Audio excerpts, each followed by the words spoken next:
Vegeta fans, the fan base that seems to take as many L's as the character himself. And I should know, I'm one of them. Now for those who don't know, us Vegeta fans come in many shapes and sizes. Some may be more normal than others, while some are the walking embodiment of that one Discord meme. That Vegeta fan that you see single-handedly arguing with an entire comment section and winning was once a normal contributing member of society. They weren't always like that, cause believe it or not, there are stages one must go through before they sink that low. And if you know someone who's walking down that path, send them this video. We might be able to save yet another Vegeta fan from becoming a Vegetard. But like I said earlier, there are stages to this descent, and in this video I'll be going over the 6 stages of a Vegeta fan. Up first, we have the casual Dragon Ball fan. You see, before anyone ever becomes a fan of Vegeta, they must first become a fan of the series in general. Now this doesn't mean much in the grand scheme of things, as every Goku fan, Gohan fan, Krillin fan, etc. starts off here. And usually these are the type of fans that just talk about the series as a whole and why they enjoy it. They rarely ever mention who their favorite character is, and you'll never see them arguing with another fan over whether or not their favorite character can beat Farmer with Shotgun. These fans are innocent and unaware of the horrors and the pain that comes with having the Prince of All Saiyans as a favorite character. Now you must be wondering how one goes from a casual Dragon Ball fan to the next tier that I dub the Vegeta Enjoyer.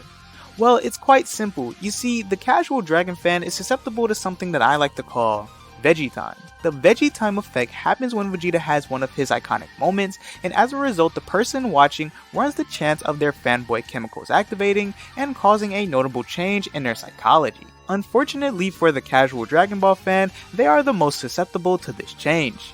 Examples of these moments include Vegeta's fight against the main character, Vegeta's Super Saiyan transformation, does a machine like yourself ever experience fear, Vegeta's final flash, and Vegeta's infamous speeches, so on and so forth. The point is, watching these moments take place runs the risk of diving deeper into the Vegeta fanbase, and as someone who's been there and back, it's not a pretty place.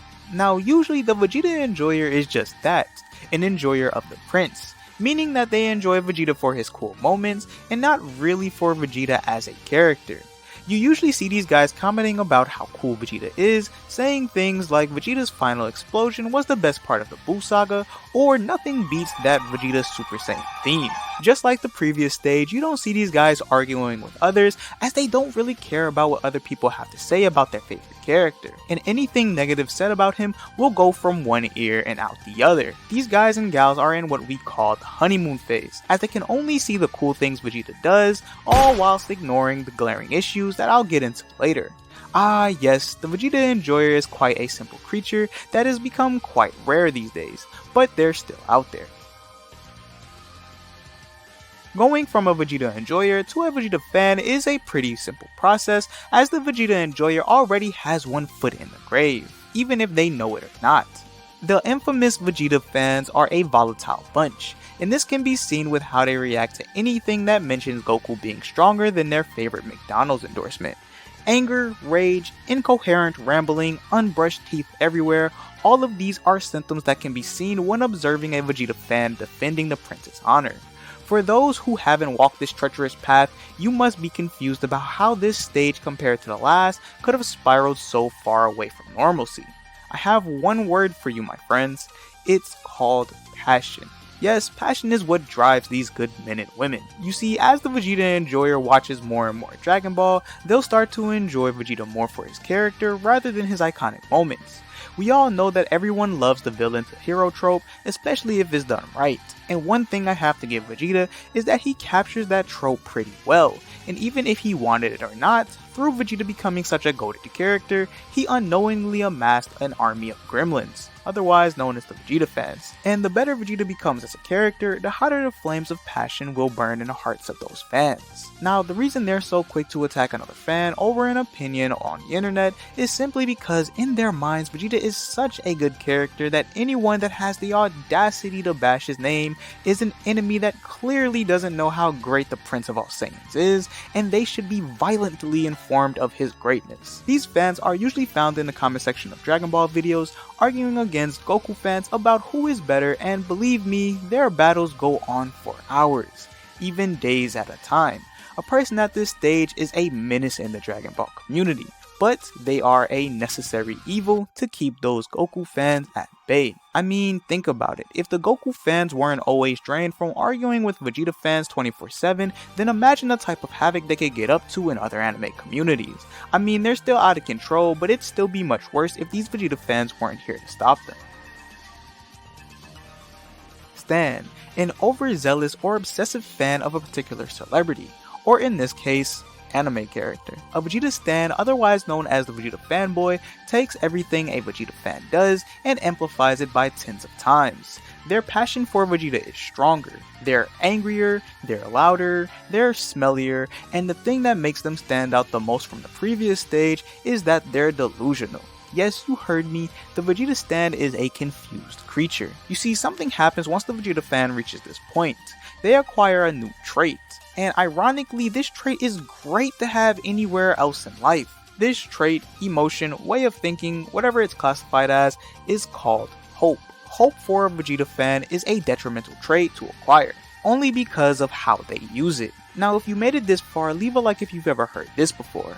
Vegeta's finally going to get a win against insert big bad here. If you've ever been in the comment section of any DBS chapter review video where Vegeta gets his shine, you'd have to be blind not to see a comment that looks something like this. Now the reason you see Vegeta stans make these comments is due to them being stuck in an endless loop, where Vegeta gets his shine and they get their hopes up, only for Toriyama to pull the wool over their eyes once again by embarrassing the prince and in the process wounding the Vegeta stans a little more. It's quite a sad process to watch unfold over and over again, saga after saga, and unfortunately for Vegeta stans, they can't seem to realize that this is going to keep on happening no matter how many times they argue with Goku fans or complain about Vegeta's 78th loss. Once a Vegeta fan evolves into the stage, they are more than likely to be here for a long time, as the endless loop is a hard one to break out of. Like I said earlier, Vegeta stans are just an upgraded version of Vegeta fans that have fallen into an endless loop, and as a result you'll find them in the same comment section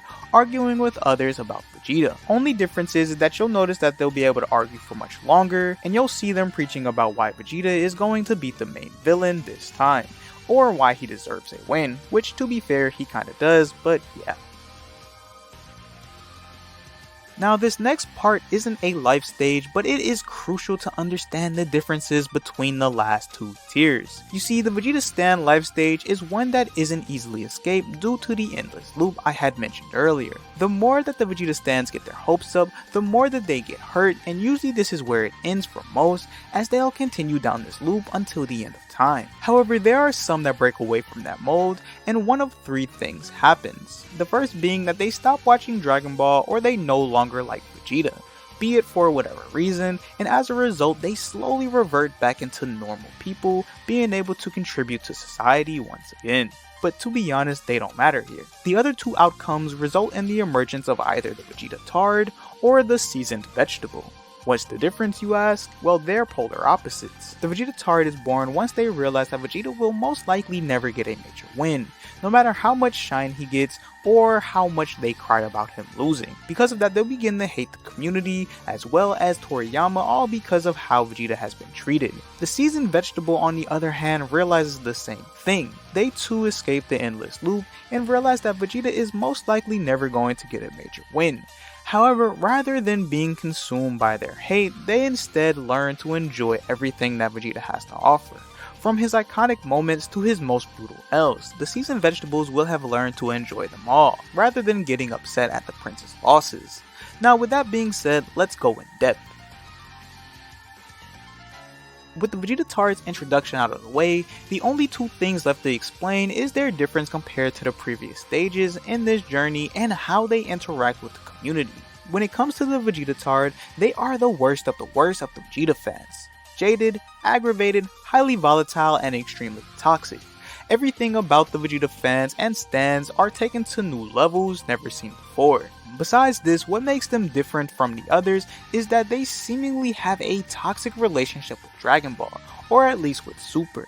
You see, although they have escaped the endless loop by becoming aware of it, they still subject themselves to the hype knowing that it will end poorly, but they do it anyways out of habit. Unlike the Vegeta Stan, who rages when Vegeta takes his 94th loss and complains about it over the internet, the Vegetard takes his rage out on others instead. Rather than keeping their disdain for Vegeta's loss to the loss itself, they instead insult others over the internet over an anime character, saying harmful things and even telling people to do harmful things to themselves. Just outright the worst of the worst.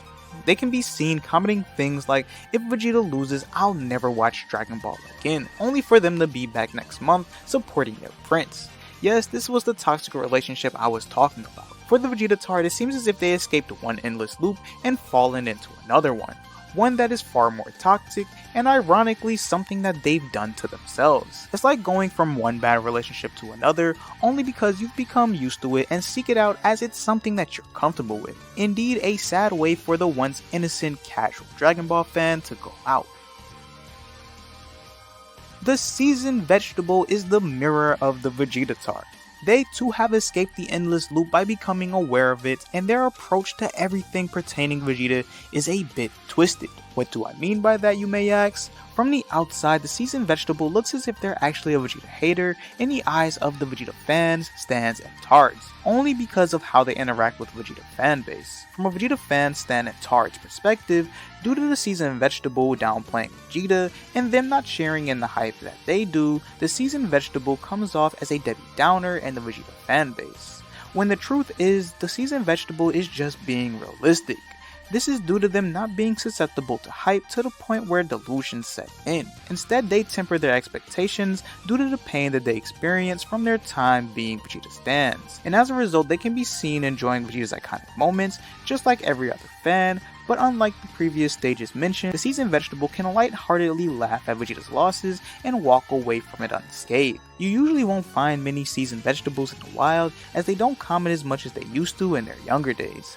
Instead, they'd rather watch the chaos unfold from a distance and enjoy their favorite character in peace. However, when you do see them, they're usually trying to save one of their comrades from falling into the same endless loop that they had once fallen into. They do this by trying to temper the other fans' expectation in order to save them from the disappointment waiting for them on the other side of that hype. Not much to say about the seasoned vegetables, as they are simple creatures that have a realistic outlook on Vegeta's highs and lows. They've been to hell and back and have emerged far better than they once were. But with that, this marks the end of this descent into madness, otherwise known as the Vegeta fanbase. But yeah, thank you to everyone that watched this video. I hope you have a great day.